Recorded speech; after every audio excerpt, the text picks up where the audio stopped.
मैं भुली घर जाने बाट गोरस बेचने आई हाट कान्हारे मन मोहन लाल सबही विसरू देखी गोपाल। मुक्त कैवल्य तजुरी भगवान श्री ज्ञानोबा आहे जगद्गुरु श्रीमंत श्री तुकोबा आहे शांती ब्रह्मनाथ बाबा आदि करून सकल संत महात्म्यांच्या चरणारविंदामध्ये नतमस्तक होऊन मायबाप श्रोतांना वंदन करून आज या चालू असलेल्या शारदीय नवरात्र महोत्सवाच्या निमित्ताने गेल्या 19 वर्षापासूनची आपली ही अखंड पेवत असणारी परंपरा आणि या परंपरेमध्ये अगदी अनेक महात्म्यांनी आपल्या कीर्तनाच्या माध्यमातून ज्ञानाच्या माध्यमातून आहुती टाकण्याचा प्रयत्न गेल्या 19 वर्षापासून करत आलेले आहे। गेल्या 19 वर्षाची परंपरा सकल घेवरी ग्रामस्थ आपल्या अथक परिश्रमातून आपल्या देणगीच्या सहकार्यातून परिश्रम घेऊन त्या ठिकाणी कार्यक्रम पार पाडण्याकरता गेल्या 19 वर्षापासून घडतायत। सुरुवात केल्यापासून आरंभापासून तर आज 19व्या वर्षापर्यंत अन्य अन्य मंडळींनी या कार्यक्रमाकरता आपलं सहकार्य अगदी आपली प्रेरणा या कार्यक्रमाच्या माध्यमातून दिलेली आहे। त्याच माध्यमातून परम आदरणीय पूजनीय हरिभक्तीपरायण समदर्शनाचार्य महंत रंगनाथ महाराज सुळेगावकर बाबा यांच्या आशीर्वादाने तथा हरिभक्तीपरायण परम आदरणीय पूजनीय गुरुवर्य ज्येष्ठ कीर्तनकार जिजाऊ महाराज नरके उर्फ दादा यांच्या आशीर्वादाने आपल्या आराध्य दैवत सद्गुरू नारायणपुरी महाराजांच्या कृपा छायामध्ये बजरंग बलीच्या या दरबारामध्ये आणि हरिभक्तीपरायण वैकुंठवासी ज्यांनी 13 वर्ष एक तपपूर्तीच्याही पुढे आपल्या गावामध्ये हे संस्कार शिबिर नाम सप्ताह चालवण्याचं काम ज्यांनी केलं अगदी तो काळ वेगळा होता आणि आजचा काळ वेगळा आहे। अगदी 19 वर्षापूर्वीचा जर काळ पाहिला तर परमार्थ कसा करावा याची आम्हाला अजिबात जाणीव नव्हती। छोटस मंदिर त्या मंदिराच्या दरबारामध्ये आपण सर्वजण मोठ्या प्रेमानं भक्तिभावानं परमात्म्याची सेवा करण्याचा जो मानस त्या ठिकाणी रचला गेला या कार्यक्रमाचा उगमस्थान ज्यांच्यापासून आहे ते म्हणजे हरिभक्तीपरायण परम आदरणीय पूजनीय वैकुंठवासी पंढरीनाथजी महाराज आरगडे यांनी या छोट्याशा रोपट्यातली अगदी लावणी केली होती लावलं होतं। पण महाराज म्हणतात इवलेसे रोप लावी हे द्वारी आणि त्याचा वेळू गेला गगनावरी हा वटवृक्ष। आपल्या मंदिराच्या समोर पहा छोटस रोपटं लावलं होतं वडाचं आज त्याचा विशाल वटवृक्ष होतोय। त्याच न्यायाने आपल्या या छोट्याशा सप्ताहाचं रूप आज विशाल त्या ठिकाणी स्वरूपामध्ये प्राप्त होतंय आणि त्याचं हे सर्व प्रतीक त्या माध्यमातून गेल्या 19 वर्षापासून माझ्या सकट या नाम सप्ताहाच्या माध्यमातून हरिभक्तीपरायण पंढरीनाथजी महाराज आरगडे यांची प्रेरणा घेऊन ही सर्व निर्माण झालेली महाराज मंडळी। तर एकाचं जर वर्णन करायचं झालं तर आपल्याजवळ तेवढा वेळही नाही, पण सर्व महाराज मंडळींनी अगदी यांचा परिचय दिलेला आहे। मी जास्त वेळ देणार नाही। आपली कीर्तनाची वेळ जवळजवळ संपलेली आहे नाही का? कीर्तनाची वेळ संपलेली आहे आणि तरी सुद्धा न्यायाप्रमाणे जो एक अबाधित सिद्धांत किंवा एक वारकरी संप्रदायाने घालून दिलेली एक परंपरा अलिखित परंपरा, पण ती परंपरा एवढी दिव्य आणि तेजोमय आहे की या परंपरेमध्ये येणारा प्रत्येक जण स्वतःला परमात्म्याच्या ठिकाणी वाहून घेतो। म्हणून या सर्वांनी अगदी भगवान परमात्म्याच्या चरणावरती आपल्या स्वतःला वाहून घेतलेला आहे। म्हणून अशा या सर्व महानुभावांना या गुरुजन महाराज मंडळींच्या चरणारविंदामध्ये नतमस्तक होतो आणि माझ्या सेवेला सुरुवात करतो।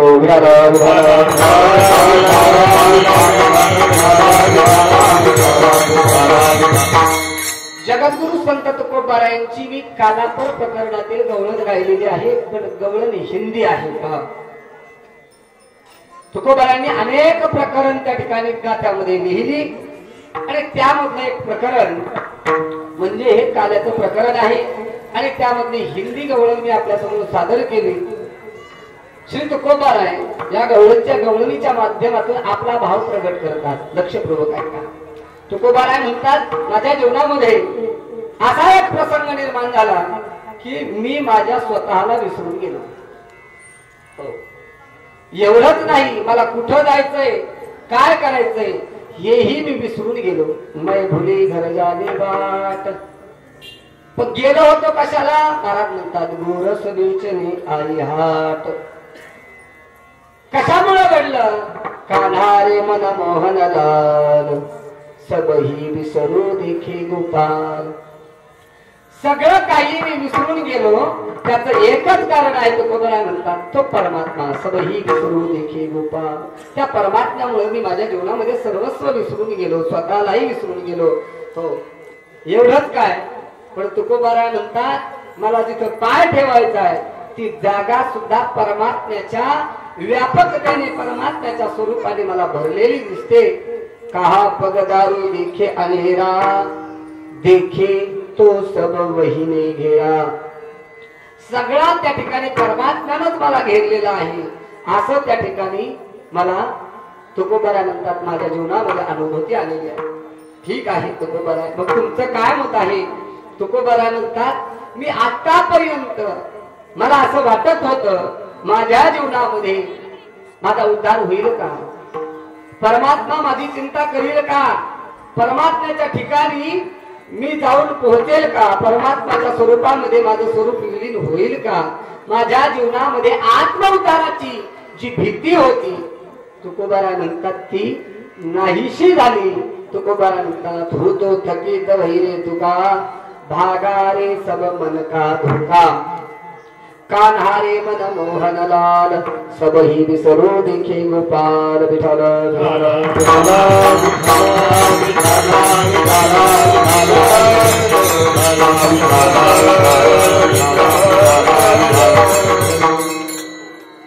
चालू असलेल्या नाम सप्ताहामध्ये आजची काल्याची सेवा माझ्याकडे आहे.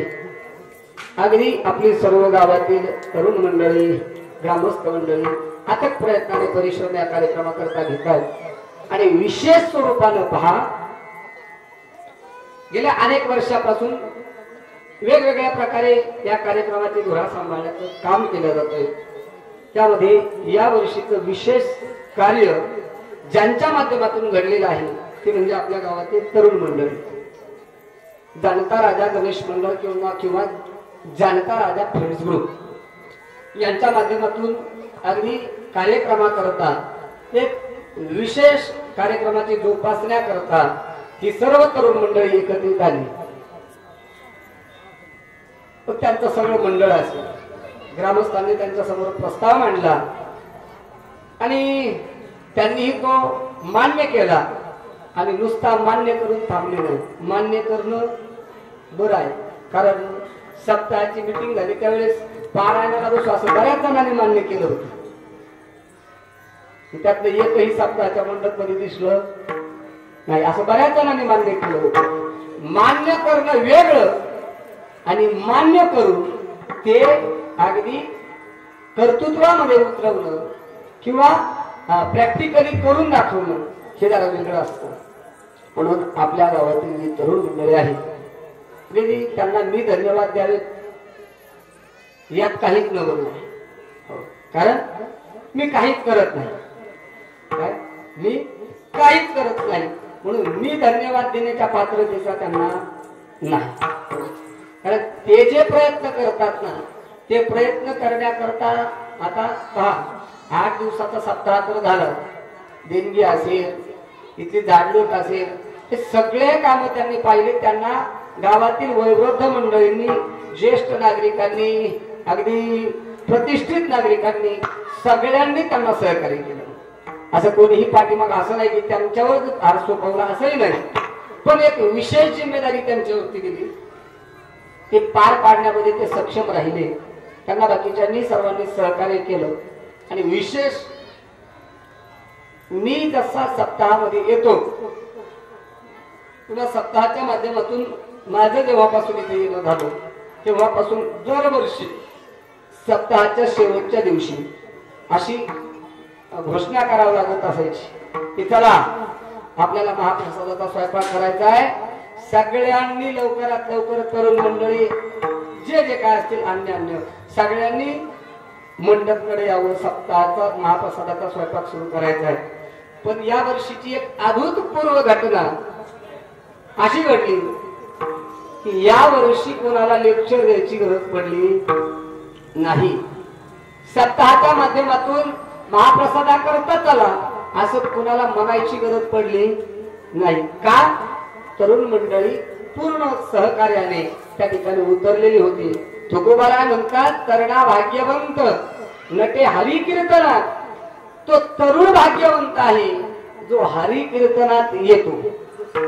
हो, कारण आताची तरुण पिढी जर पाहायला गेलं तर आपल्याला माहिती आहे कबीरदासजी महाराज असतील, जगद्गुरु तुकोबाराय असतील, शांतिलोम एकनाथ महाराज असतील, विश्वमौली ज्ञानोबाराय असतील, तुकोबाराय असतील, या सगळ्या संत महात्म्यांनी आपलं कार्य करत असताना हे सांगत असताना प्रत्येक ठिकाणी तरुणाचा उल्लेख केलेला आहे.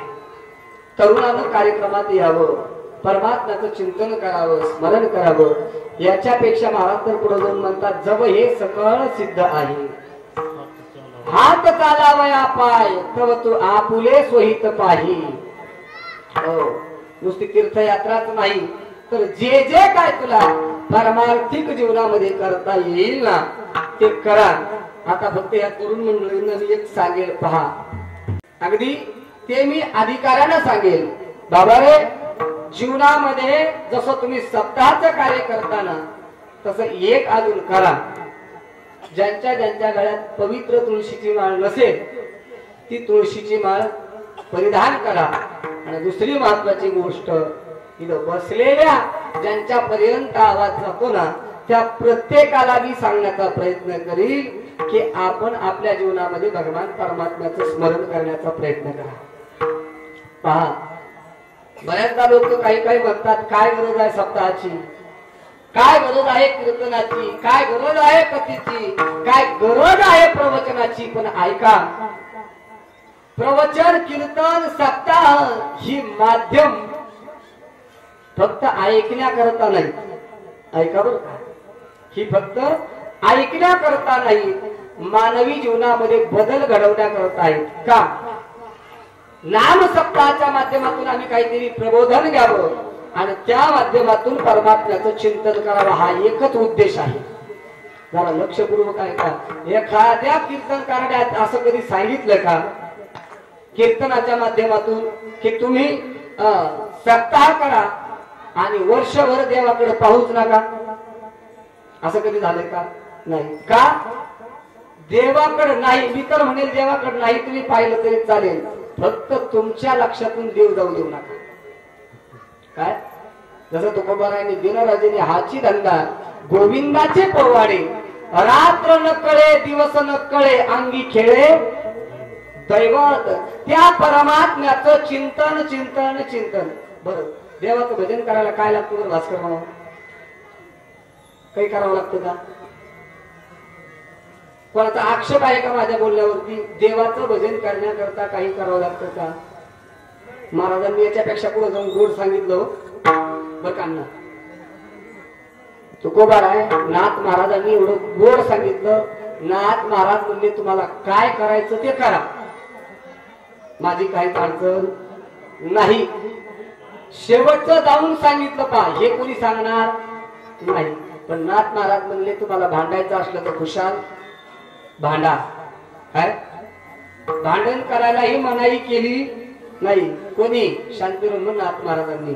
पण नाथ महाराजांनी एकच सांगितलं, भांडत असताना एकच करा. काय? हरी बोला भांडता, हरी बोला कांडता. तुम्ही काम करा, भांडण करा अथवा काहीही करा, पण एकच करा, चित्तामध्ये मात्र त्या परमात्म्याचं स्मरण असू द्या. हरी बोला हरी बोला हरी बोला हरी बोला काहीतरी बोला.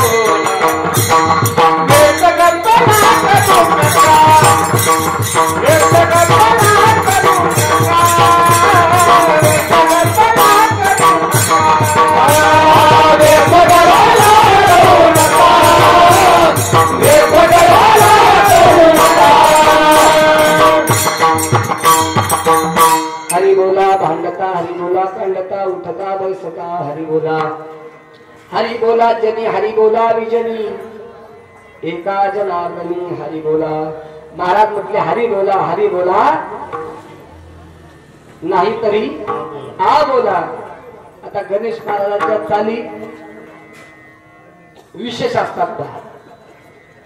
बर आई फोडणीचा ठसका उठला सगळे ठसका लागले.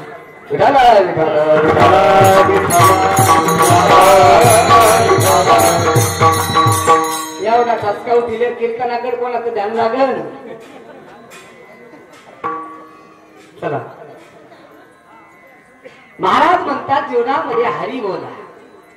ऐका जीवनामध्ये नामचिंतन का करायचं हे सांगतो आणि पुढे चलतो.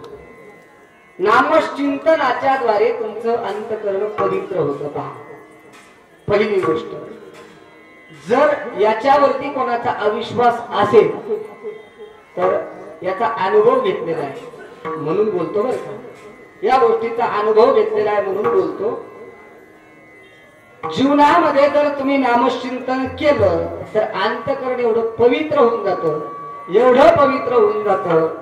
एखाद्याच्या विषयी अंतःकरणामध्ये तुमच्या जर तीव्र राग निर्माण झाला असेल तेही नामस्मरणाच्या द्वारे कमी होतो.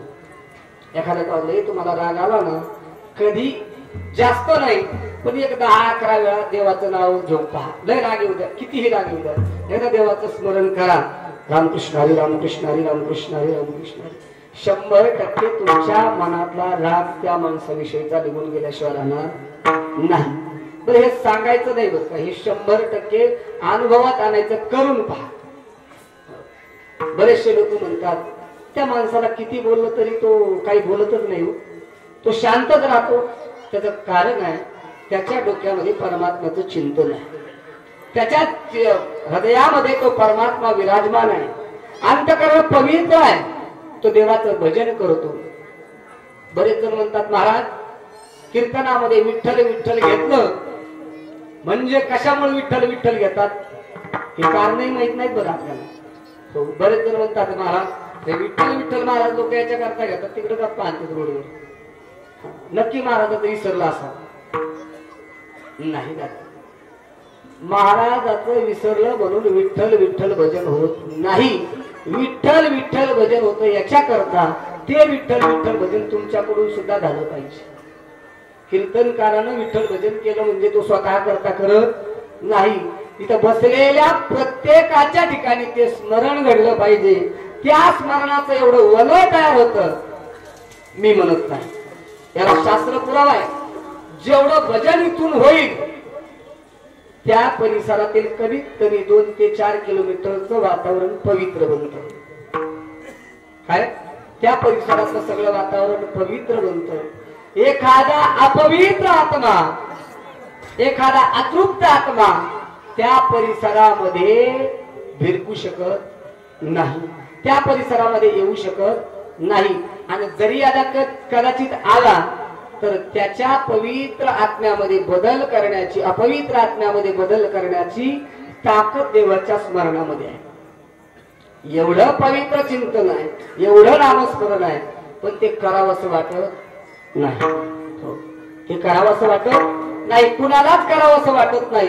आणि जर करावं वाटलं असतं तर कीर्तनकाराला म्हणावंच लागलं असतं विठ्ठल विठ्ठल म्हणून. तुकोबारांना म्हणावं लागलं नसतं विठ्ठल विठ्ठल म्हणावे विठ्ठल विठ्ठल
तुकोबारांनी ती गोड वर्णन केलं. तुकाराम महाराज म्हणतात बाबा रे वेळोवेळा विठ्ठल म्हणा का जरी तुम्हाला स्वर्ग प्राप्त झाला ना पहा बरं जरी आता कदाचित लोक लिहितात स्वर्गवासी वैकुंठवासी पण महाराज म्हणतात जर तुम्हाला स्वर्ग लोक प्राप्त झाला ना तर हा सोहळा तिथं नाही तिथं असं कीर्तन करता येत नाही इतके जण एकत्रित येऊन ऐकत नाही ते त्यांच्याच अग्नी धुंदीमध्ये मग्न राहतात जरी स्वर्गवासी असतील तरी का कारण तिथले नानाविध प्रकारचे उपभोग माणसाला भजन करण्याची जाणीव होऊ देत नाही.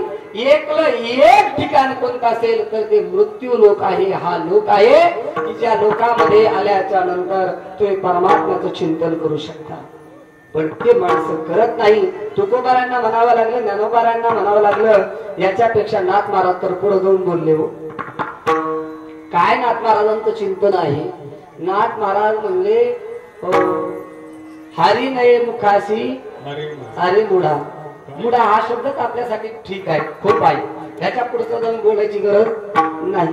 अरे तुमच्या जर मुखाला देवाचं स्मरण येत नसेल नामस्मरण तुम्ही करत नसाल तर काय उपयोग आहे. मूढ आहात तुम्ही. एक वृंदावनचे कमी गोड वर्णन करतात पहा.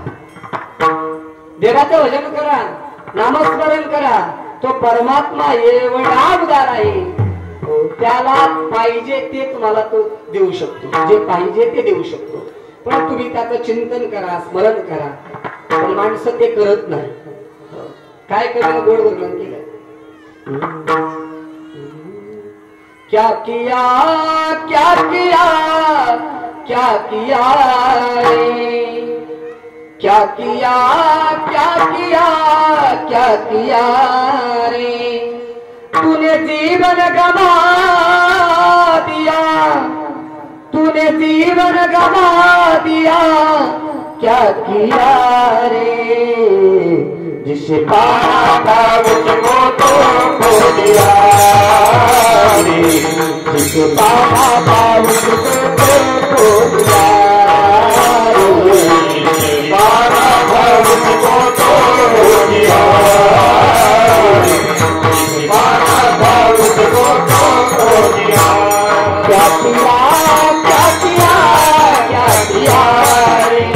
अमृत छोड़ा पिता है शराब क्यों भगवंत नाम से मुंह मोड़ लिया. दादा रे नको ते कार्य करायला तुम्हाला जमतं पण जे अगदी सुलभ आहे सोपं आहे ते काम तुम्ही करत नाही. हो तुकोबारा आधी करून सगळ्या संतांनी सांगितलं हो अत्याचाराचा त्याग करा. हो अगदी आणि जे तुमच्या जीवनामध्ये फलिद्रूप होणार आहे ज्यामुळे आपलं जीवन त्या ठिकाणी ऊर्ध्वगतीला प्राप्त होणार आहे त्याचा अंगीकार करा स्वीकार करा. म्हणून नाम सप्ताहाचं प्रयोजन का असेल. बऱ्याच लोकांना वाटतं वर्गाने गोळा करायचा खर्च करायचा हा खर्च नाही आहे ना हा खर्च नाहीये हा खर्च म्हणजे अगदी आपल्या आत्मउद्धारा करता आहे. आत्मउद्धारा करता हा खर्च आहे आणि हा खर्च आपण गेल्या 19 वर्षापासून करताय. अगदी आपल्या सर्वांना द्यावे तेवढे धन्यवाद थोडे आहेत. म्हणून मला सांगण्याचा माणूस एकच आहे की आपण आपल्या जीवनामध्ये परमात्म्याचं नामचिंतन करा परमात्म्याला आपलंसं करण्याचा प्रयत्न करा. महाराज म्हणतात जर आपण त्या देवाला आपलंसं केलं नाही तो परमात्मा जर आपण चिंतनामध्ये घेतला नाही त्याचं स्मरण केलं नाही त्याला आपलंसं करून घेतलं नाही. बघा तुम्ही हो बघा बरं माणसाच्या जीवनामध्ये बाई त्याची पत्नी चला श्री त्याची पत्नी वर्षातून एकदाच त्याचं नाव घेते. पाहू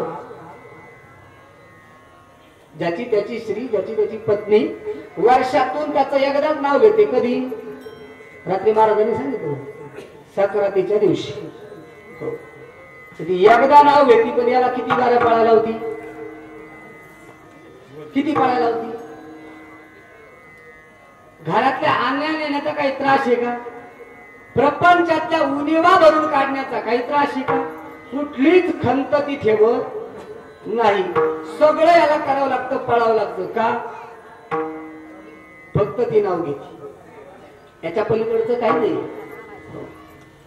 मी म्हणणार नाही, एका कवीनं गोड सांगितलंय का, एवढं गोड सांगितलंय की सगळ्याला अनुभव आलेले आहे, फक्त आपल्या लक्षात येत नाही. मी म्हणत नाही, गीत आहे पण शब्द अतिशय गोड आहे.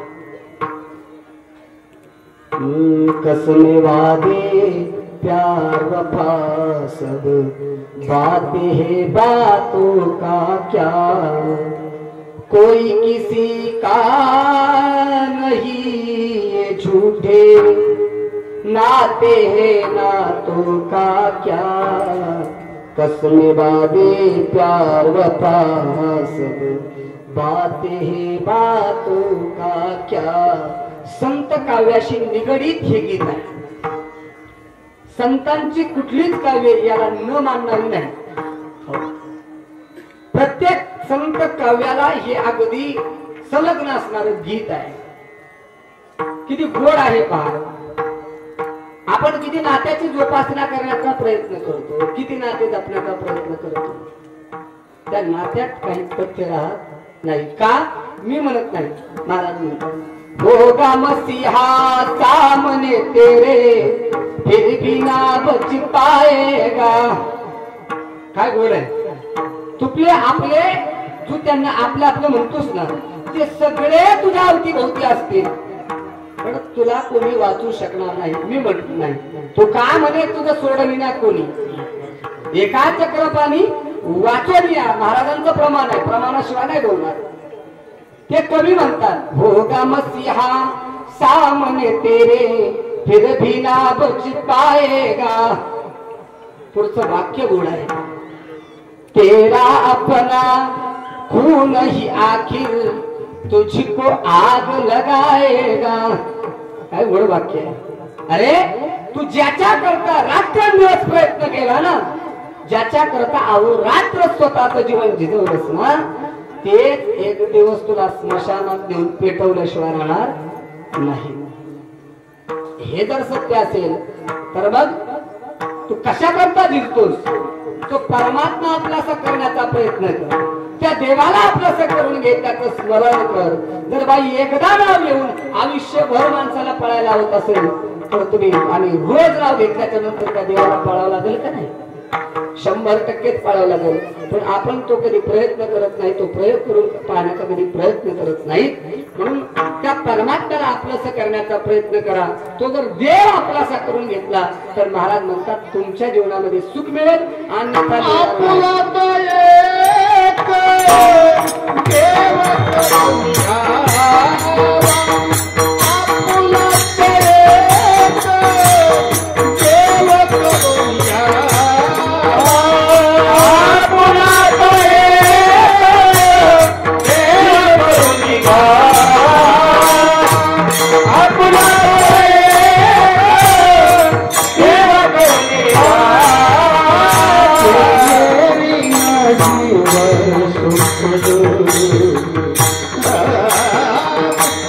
सुख नव्हे. त्या परमात्म्याला आपलंसं करून घेतलं, आपण त्याचं नाव घेतलं की तो आपलासा झाल्याशिवाय राहत नाही.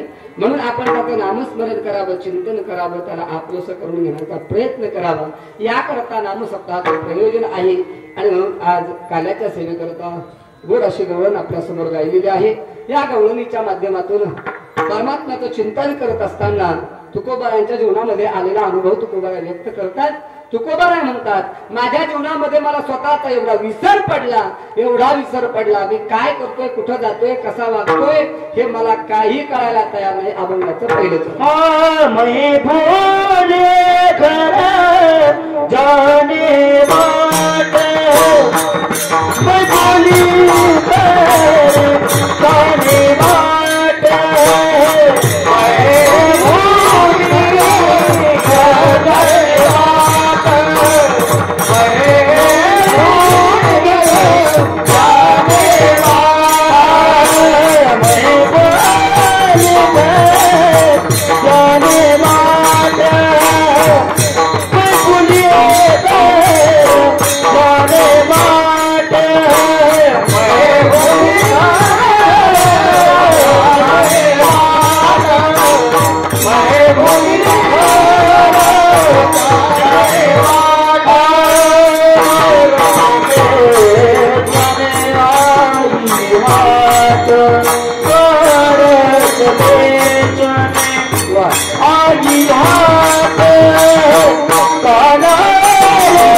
फुली गरजामी बाट दोर सभेचने आई हाट. तुकोबारा म्हणतात माझ्या जीवनामध्ये मी वाट विसरलो. माणसाच्या जीवनात माणूस सगळं विसरावं पण आपली वाट माणसाला विसरू नये. पहा बरेच जण वाट विसरतात पण देवाच्या वाटेने जाण्याची वाट विसरतात. तुकोबारा म्हणतात मी ती नाही वाट विसरलो. माझ्या जीवनामध्ये मी संसाराची वाट विसरलो आणि मी परमात्म्याच्या चिंतनाकडे आलो. तुकोबारा म्हणतात मला जे करायचं होतं ते मी करू लागलो. नव्हे माझ्या जीवनामध्ये मला जे करायचं नव्हतं मी ते सोडून दिलं.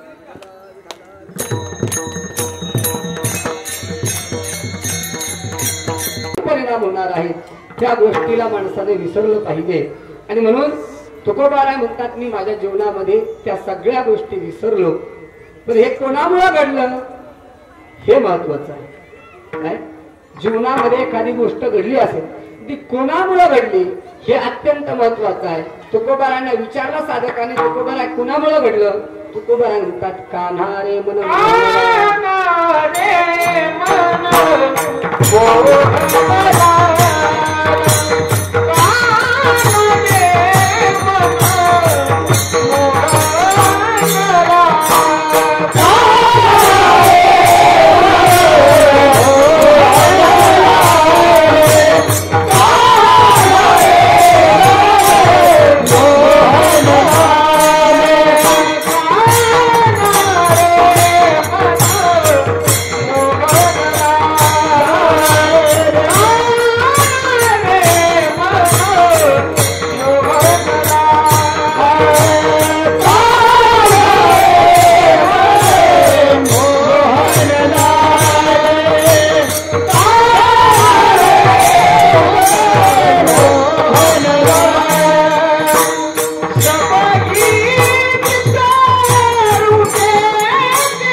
कशामुळे घडलं.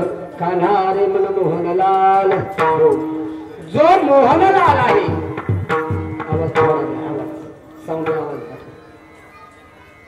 जो मोहनलाल आहे. मोहनलाल म्हणजे जो प्रत्येकाचं मन मोहून घेणारा आहे असा भगवान परमात्म्यामुळे हे घडलं. मग कोणता भगवान परमात्मा आहे तर महाराज म्हणतात हो तो कृष्ण परमात्मा. कान्हा रे कान्हा म्हणजे तो भगवान कृष्ण परमात्मा त्याच्यामुळे घडलं. म्हणजे तुकोबारा ही घटना कधीची आहे कलियुगातली घटना नाही. तुकोबारा जरी कलियुगात आले असते पण तुकोबारा म्हणतात ही घटना कलियुगातली नाही. ही घटना माझ्या जीवनामध्ये मी अगदी माझा अवतार कार्य करत असताना जेव्हा गोकुळामध्ये अवतीर्ण झालो होतो त्या काळातली ही घटना आहे. म्हणजे द्वापार युगातली घटना आहे. कशा करता अवतीर्ण झाले होते तुकोबारा आदी करून संत महात्मे गोकुळामध्ये द्वापार युगामध्ये याचा थोडासा चिंतन भाग आपल्याला पाहायचा आहे. पहा ज्या ज्या वेळेस देवाला अवतार कार्य करायचं असतं ऐका बरं ज्या ज्या वेळेस देवाला अवतार कार्य करायचं असतं तेव्हा देव एकटा कधी येत नाही. कारण देवाला एकट्याला करमत नाही. महाराज म्हणतात याला करमत नव्हतं देवाला कुठं करमत नव्हतं म्हणून देवानं ही 14 भुवन निर्माण केली. ना आवडे शेषाचे शयन त्याला शेषाचं शयन सिंहासन आवडत नाही म्हणून तो संतांच्या सोबत सतत राहतो. म्हणून तर महाराज म्हणतात ना या चुका कारणे देव बेला बला या चुका कारणे देव वेला भला वैकुंठ सोडोनी संत सबला वैकुंठ सोडोनी संत सबला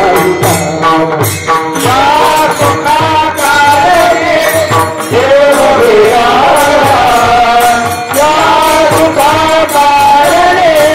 देव वेला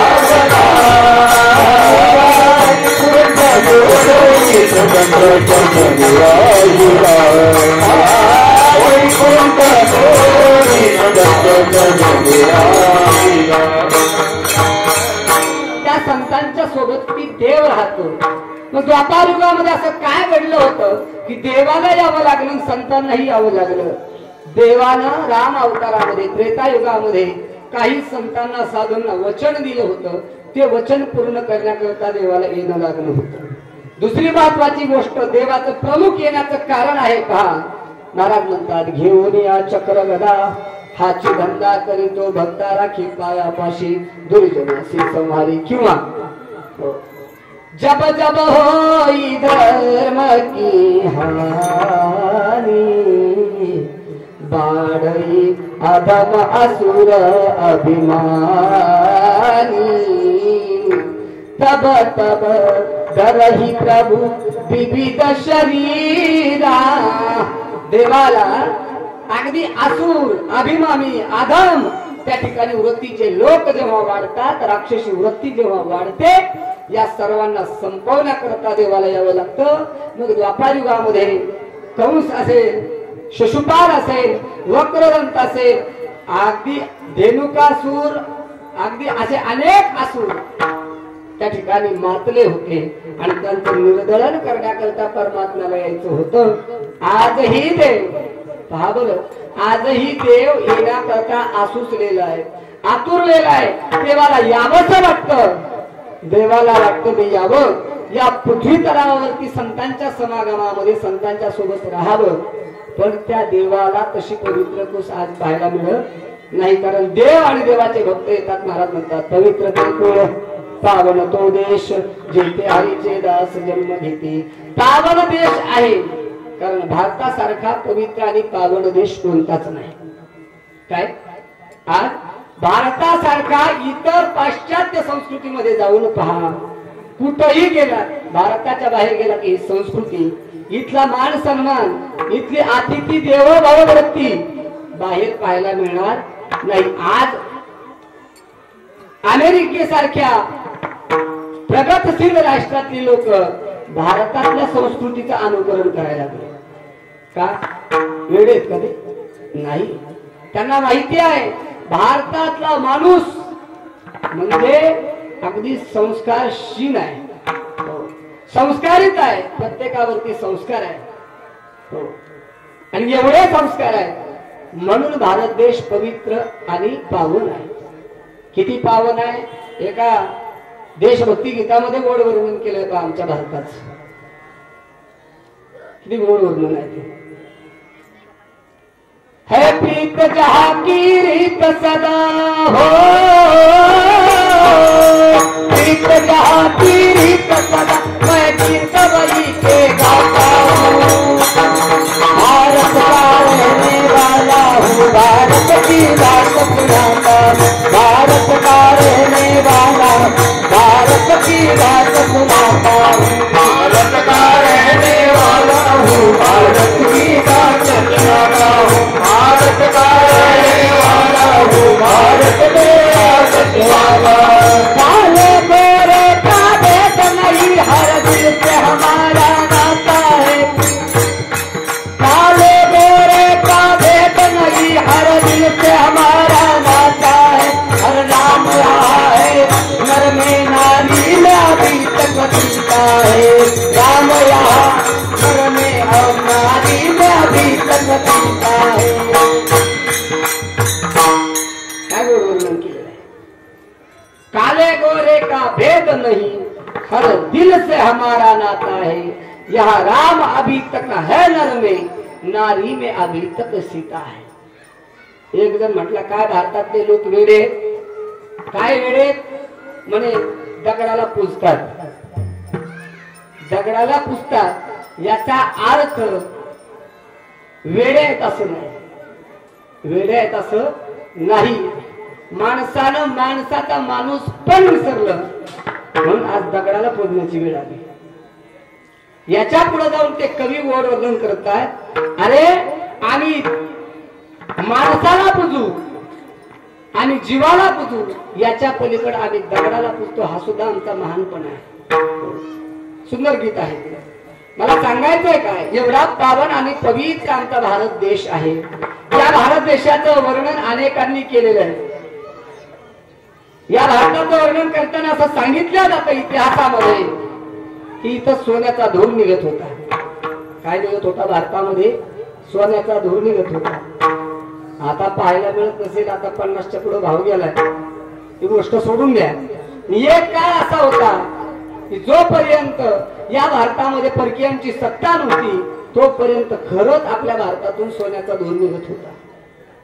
म्हणून तर त्या कवीने म्हटलेलं, इथल्या झाडावरती झाडाची पानं सुद्धा सोन्याची होती, झाडावरती बसणारी पक्षी सुद्धा सोन्याची होती.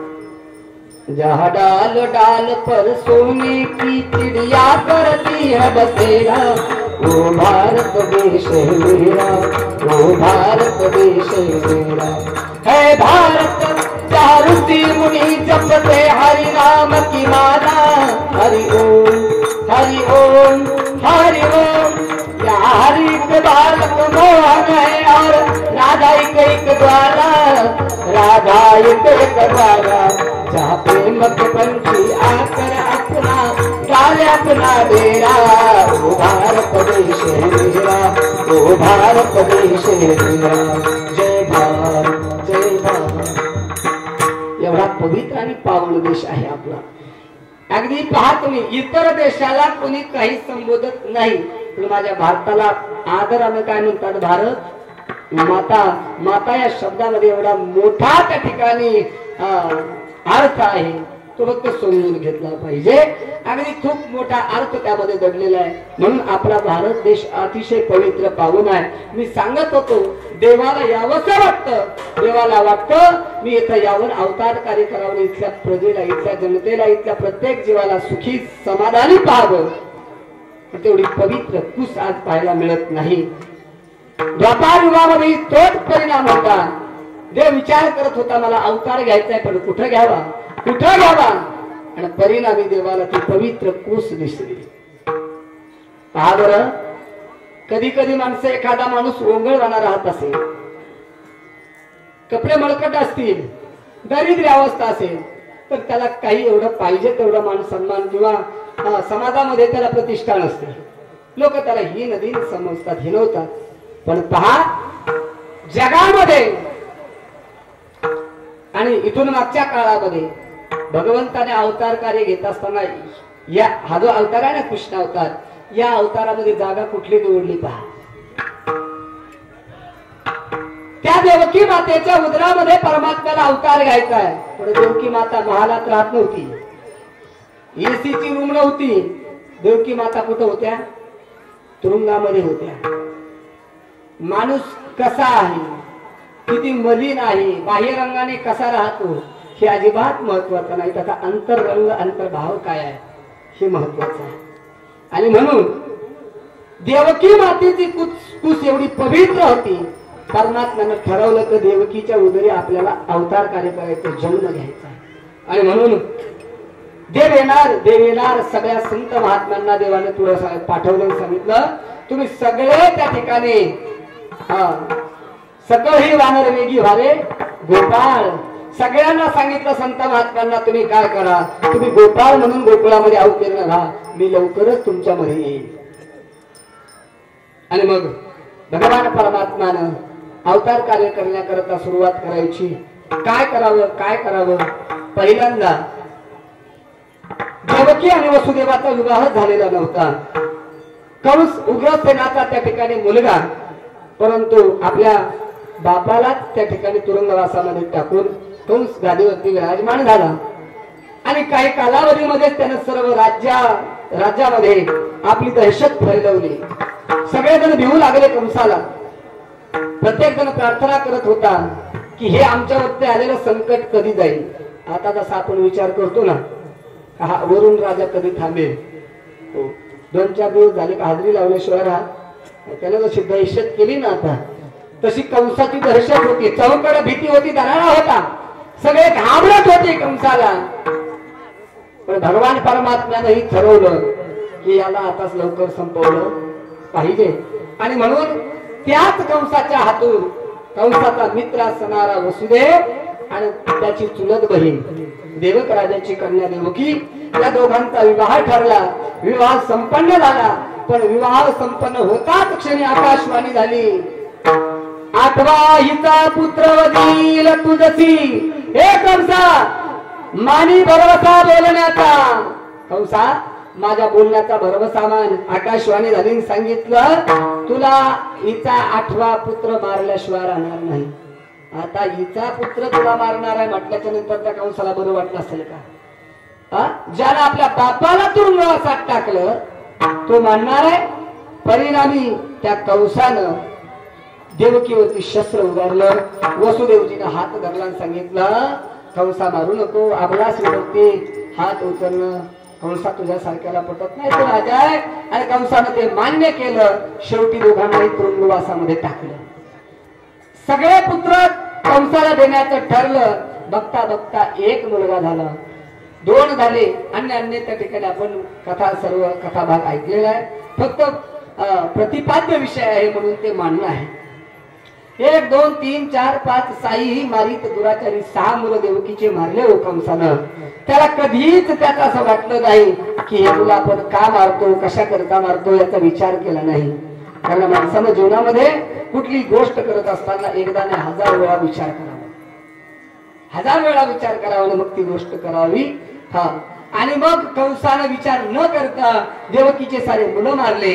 परिणामी 7वा गर्भ राहिला आणि 7वा गर्भ रोहिणी उदरामध्ये योगमायेद्वारे स्थापित केला. रोहिणीच्या उदरामध्ये बलरामजीचा अवतार झाला आणि 8व्यांदा देवकी माता गरोदर आहेत. पहा, आता देवकी मातेला एक दिवस, एक पल, एक गतिका, 9 महिने 9 दिवस पूर्ण होत आहे. श्रावण वद्य अष्टमीची रात्र आहे, मध्यान्ह आहे. पहा, रात्रीचे 12 वाजलेले आहे आणि लख प्रकाश त्या कारागृहामध्ये पडलेला आहे. काळोख नाहीसा झाला.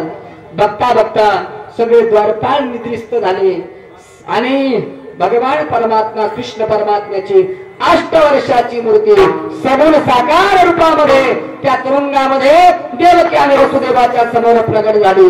गोपाल कृष्ण भगवान की जय. भगवान परमात्म्याचा अवतार झाले, परमात्मा अवतीर्ण झाले. परिणामी 8वा अवतार परमात्म्याचा झाला. इकडे परमात्मा देवकी आणि वसुदेवाला सांगू लागले. परमात्मा सांगताय देवकी आणि वसुदेवाला, मी तुमचा पुत्र आहे, पण मी कशा करता आलोय सगळं प्रयोजन देवकी आणि वसुदेवाला सांगितलं. आणि वसुदेवाला कृष्ण परमात्मा सांगताय, हे वसुदेवजी, तुम्ही जरी माझे पिता असाल पण तुम्ही तुमचं कर्तव्य आज पूर्ण करा. काय करा?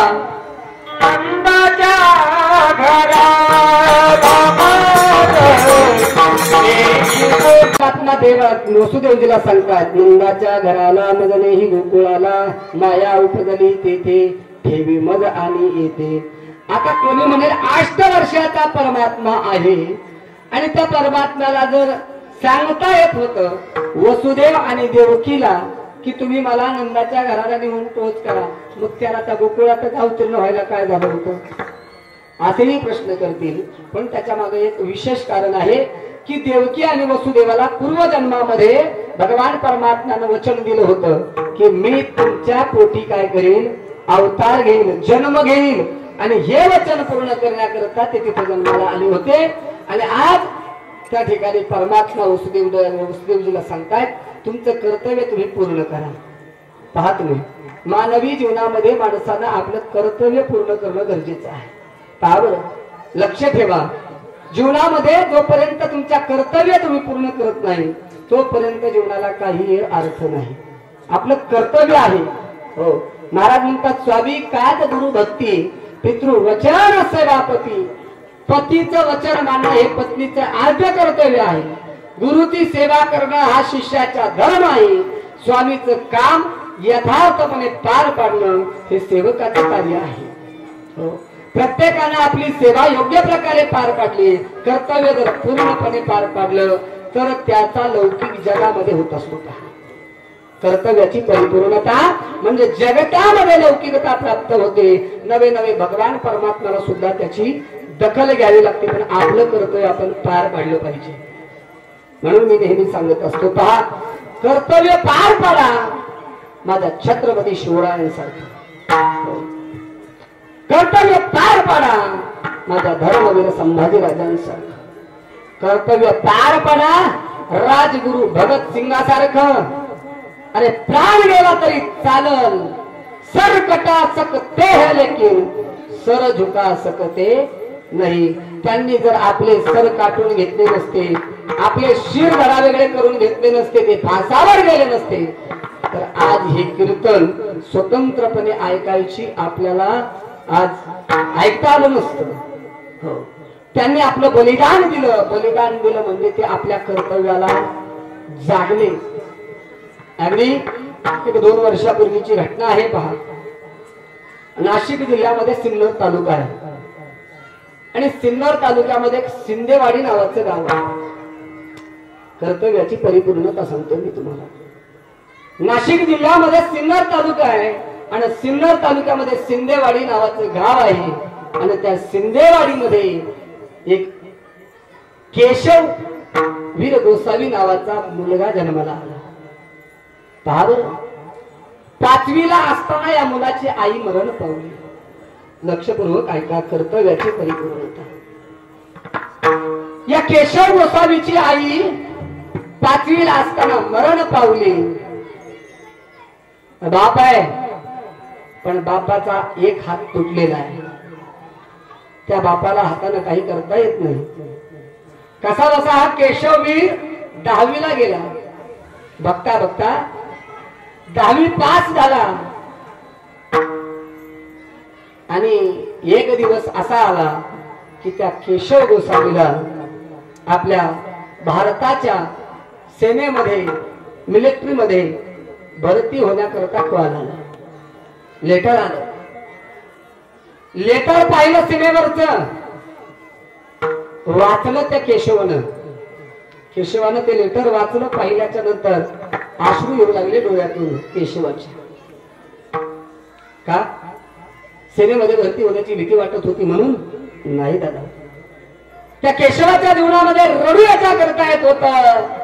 अरे बाप माय गेल्यापासून तुटक्या हातानं भाकरी करून आपल्याला खाऊ घालतोय. लक्षपूर्वक ऐका. केशवाला वाटत होता बाप आपला माय गेल्यापासून तुटलेल्या हातानं भाकरी घालतोय, त्यानं दुसरं लग्नही केलं नाही. त्याच्या मनात आलं असतं तर त्यानं लग्न केलं असतं, पण आपल्याला त्रास होऊ नये म्हणून आपल्या बापानं दुसरं लग्न केलं नाही. त्या केशवाला रडून लागलं. आणि आज त्या बापाला सोडून मी जर देशाच्या सेवेकरता जाईल तर मग माझ्या बापाची सेवा कोण करेल? लोक मला नाव ठेवतील. वाईट वाटू लागले त्या केशवाला आणि त्यानं ठरवलं की आपल्याला मिलिटरीमध्ये भरती व्हायचं नाही. कर्तव्याची परिपूर्णता. बापानं ते लेटर वाचलं आणि बाप हसला. बापाच्या लक्षात आलं, अरे आपण का रडतोस तू? तुला जाऊ वाटत नाही का? तुला भीती वाटते का? नाही बाबा. मग बाबा मी जर मिलिटरीमध्ये गेलो तर तुम्हाला पुन्हा तुटलेल्या हातानं भाकरी करून खाव्या लागतील. आणि जर मी इथं राहिलो तर माझ्याकडून तुम्हाला काहीतरी सेवा घडेल, मला तुमची सेवा घडेल, म्हणून मला जावंसं वाटत नाही बाबा, मी जाणार नाही. परंतु त्या बापानं सांगितलं, केशवा अरे तुझी आई गेली, तू 5वीला असताना आई गेली आणि तेव्हापासून आजपर्यंत मी लग्न नाही केलं. याचं कारण काय असेल तर फक्त आणि फक्त एकच कारण आहे, ते म्हणजे तुला कुठेतरी आपल्या कर्तव्याची जाणीव होऊन तू देशाकरता, धर्माकरता काहीतरी बलिदान दिलं पाहिजे. म्हणून मी आजपर्यंत माझे सगळे कष्ट, हाल, अपेष्टा सहन करत आलो. केशवा जेव्हा हे ऐकलं त्या केशवाला आणि केशवाचा निर्णय बापानं बदलवला. तुला जावं लागेल बाळा.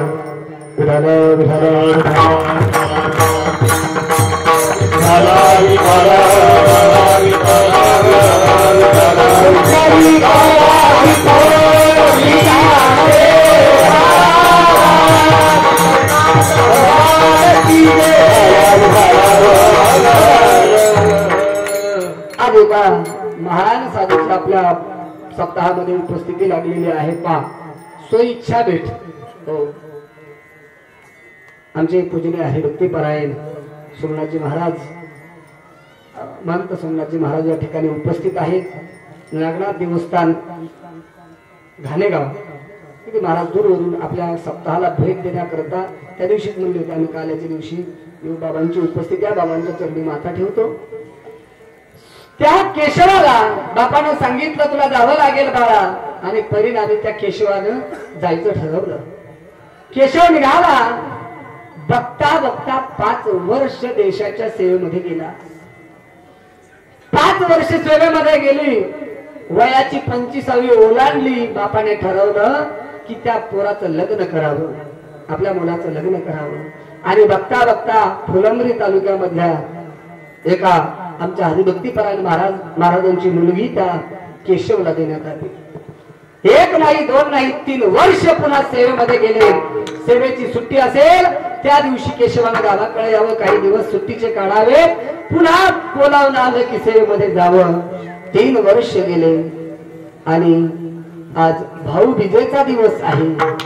लक्षपूर्वक ऐका मायबाप, भाऊबीजेचा दिवस आहे. इकडं बायकोला 9वा महिना आहे. 9व्या महिन्यात त्या केशवाचा सासरा त्याच्या मुलीला नेण्याकरता, म्हणजे केशवच्या बायकोला नेण्याकरता आलाय. भाऊबीजेचा दिवस आहे. गावामध्ये चौकड आनंदाचं वातावरण आहे. आणि गावामध्ये कॉल आला त्याच वेळेला.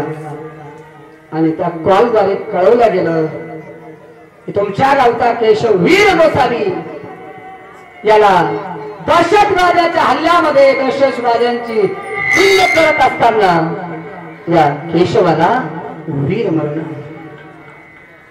काय वातावरण असेल मायबाप. केशवाला मरण आलं पण कोणी सांगायला तयार नाही. अरे तुटलेल्या हातावर भाकरी करणाऱ्या बापाला सांगायची हिंमत कुणाला होईना. कसं सांगावं कळत नाही. केशवचं घर एकदा गावातून बाहेर वस्तीला आहे. सांगायचं कसं. गावामध्ये चौकडी रांगोळ करण्यात आल्या. गावाला अतिशय सुशोभित करण्यात आलं. आणि तो बाप गावातल्या मंदिरामध्ये दर्शनाकरता सकाळी सकाळी पोहोचलाय. तो पाहतो ते चहूकडे वातावरण अतिशय अगदी आनंदाचं वातावरण तयार केलेलं आहे. सुशोभित त्या ठिकाणी वातावरण आहे. बापाला कळेल असं झालं आज असा कोण महात्मा माझ्या गावामध्ये येणार आहे की त्याच्या स्वागताकरता एवढा दैदिप्यमान सोहळा भरलेला आहे. लोकांची गर्दी दाटलेली आहे. पण त्या केशवच्या बापाकडे पाहून आणि त्या बापाच्या तुटलेल्या हाताकडे पाहून सांगण्याची हिंमत कुणाची होईना. बघता बघता गाडी आलेली आहे गावामध्ये. त्या तिरंगी झेंड्यामध्ये लपेटलेली ती बॉडी बाहेर काढली. तरीही केशवच्या बापाला माहिती नाही काय झालेलं आहे. बघता बघता ती बॉडी मंदिराच्या समोर एका भव्य पटांगणामध्ये त्या ठिकाणी ठेवण्यात आलेली आहे. आणि मग कोणीतरी जाऊन सांगितलंय दादा दादा तुमचा केशव गावात परत आलाय. बापाला तरी कळायला तयार नाही. माझा केशव गावात मला सांगितलं कसं नाही तर नाही, कॉल कसा केला नाही. परिस्थितीची जरा जाणीव ठेवा. त्याचा सासरा त्याच्या पत्नीला नेण्याकरता आलेला आहे. इकडे बापाला बायकोला सासऱ्याला कोणी सांगितलेलं नाही. आणि डेड बॉडी समोर ठेवलेली आहे. भाऊबीजेचा दिवस आहे. बघता बघता ती डेड बॉडी समोर ठेवली. चला दादा तुमचा मुलगा केशव गावामध्ये आलेला आहे. बापाच्या लक्षात येईना. पण जेव्हा ते तिरंगी झेंड्यामध्ये लपेटलेली बॉडी पाहिले ना बाप त्याच ठिकाणी देह टाकून दिला आणि धाय मोकळून रडू लागला. त्या केशवाची आठवण करू लागला. मोठमोठ्यानं रडू लागला. अरे केशवा केशवा अरे काय झालं. अरे माझा एकुलता एक मुलगा गेला. रडू लागला जोर जोरानं. काय त्या बापावरची परिस्थिती असेल. अरे 5वीला असताना मुलगा बाप मरण माई मरण पावली. आणि दुसरी महत्वाची गोष्ट, बापानं लग्न न करता त्याचा सांभाळ केला. आईची आणि बापाची दोघांची माया ज्या पोराला ज्या बापानं दिली असेल, काय दिवस त्याच्यावरती आला असेल. तर बाप रडू लागला. काय करावं कळेना. बघता बघता बघता बघता अगदी त्याच्या पत्नीला सांगण्यात आलं, ऐका, त्या केशवची पत्नी ऐकल्याबरोबर, इकडे ऐका लक्षपूर्वक, केशवची पत्नी हे पती गेला हे ऐकल्याबरोबर जिजा त्याच क्षणाला बेशुद्ध पडली. काय? त्याच क्षणाला बेशुद्ध पडली. आणि बघता बघता 1-2 नाही तर तब्बल 6 दिवस ती बेशुद्ध होती. 6व्या दिवशी शुद्धीवर आली आणि 7व्या दिवशी त्या केशवच्या पत्नीचं नाव होतं यशोदा. त्या पत्नीला, त्या केशवला एक मुलगी झाली. पण त्या मुलीला पाहायला तिचा बाप नव्हता. मला सांगायचंय का याच्याकरता, अरे आपला एकुलता एक मुलगा गेला, पण त्या बापाला आपल्या कर्तव्याची जाणीव होती. असे कित्येक बाप असतील की आपल्या कर्तव्याची जाणीव ठेवून आपल्या मुलांना सीमेवरती लढण्याकरता पाठवतात, आपलं कर्तव्य पूर्ण करण्याचा सल्ला देतात. म्हणून मी आपल्याला एक विनंती करेन की आपणही आपल्या कर्तव्याची जाणीव ठेवली पाहिजे आणि असं काहीतरी आपल्या मुलांकडून कार्य घडलं पाहिजे. महाराज म्हणतात, पुत्र होई आईचा गुंडा, ज्याचा तिही लोकी झेंडा, त्याचा झेंडा दिगंतरापर्यंत कीर्तिमान राहिला पाहिजे.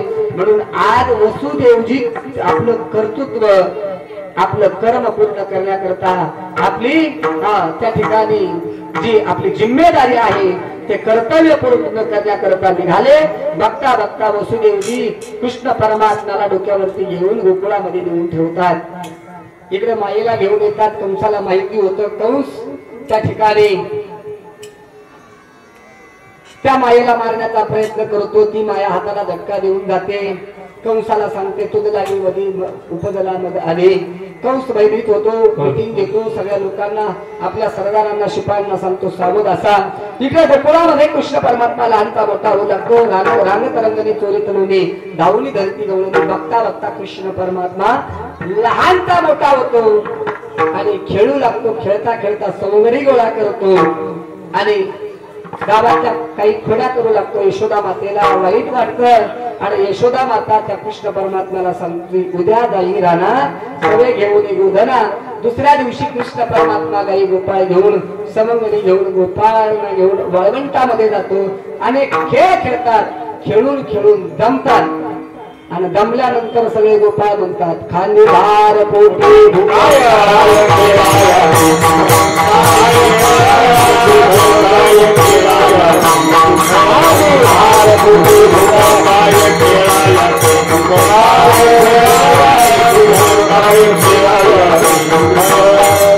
सगळे गोपाळ एकत्रित करतात, खेळ मोडतात. सगळे गोपाळ एकत्रित करतात, सर्वांच्या शिदोरे एकत्रित करतात. शिदोरे एकत्रित केल्यानंतर कृष्ण परमात्मा सगळ्यांना अगदी लहान गोपाळ पुढे घेतात, मोठे पाठी मागे बसवतात, मध्यभागी उभे राहतात. काल्याचा प्रसाद आपल्या हातामध्ये घेतात आणि सगळ्या गोपाळांना देण्याकरता सुरुवात करतात. महाराज म्हणतात भानुदास प्रसाद देतो पंढरीनाथ. परमात्म्याचा प्रसाद त्या ठिकाणी परमात्माच आपल्या हाताने वाटू लागला. गोपाळ कृष्ण भगवान गोपाळ खुदाई गोपाळ